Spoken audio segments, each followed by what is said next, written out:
Now then, let's come back into the book of Romans. And now let's look at chapter 5 and verse 8. My, these verses are just loaded if people will just examine them. Romans 5, verse 8. And I'll give you time to find it.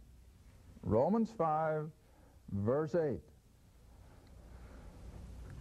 But God, see, the Almighty Creator, Triune God, commendeth, extended His love toward us.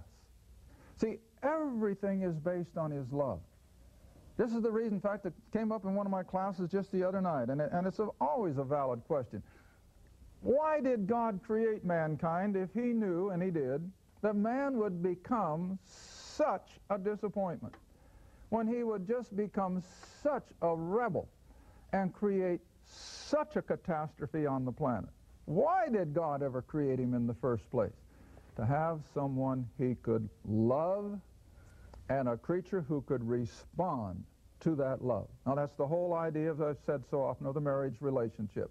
That's why Paul says in Ephesians, husbands, love your wives.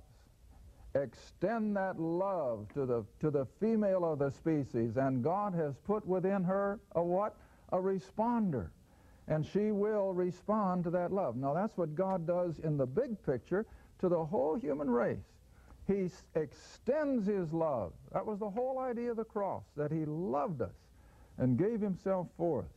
And then He has every right in the world and heaven to expect that love to be responded to. Now, you see, people will sometimes say, how can a God of love and mercy send people to an eternal hell? Well, that's why. Because He's already loved them to the very extent that heaven could offer. And He gave it to every human being who has ever lived. And when a human being spurns that love, then God in His sovereignty has every right in the world to reject him at the great white throne.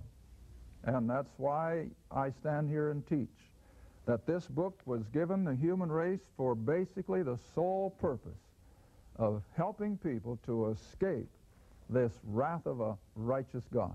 All right, so He has commended His love toward us in that while we were yet or still what? Sinners. God doesn't expect people to straighten up and clean up their life and then approach Him for salvation.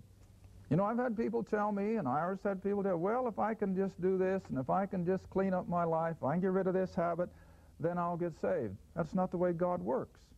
God saves everybody just exactly where we are. And then He does the work of regeneration. We don't. He does it. And that's what He wants. You see, He wants all the credit. He wants all the glory. So He commendeth His love toward us in that while we were yet sinners, Christ died for us.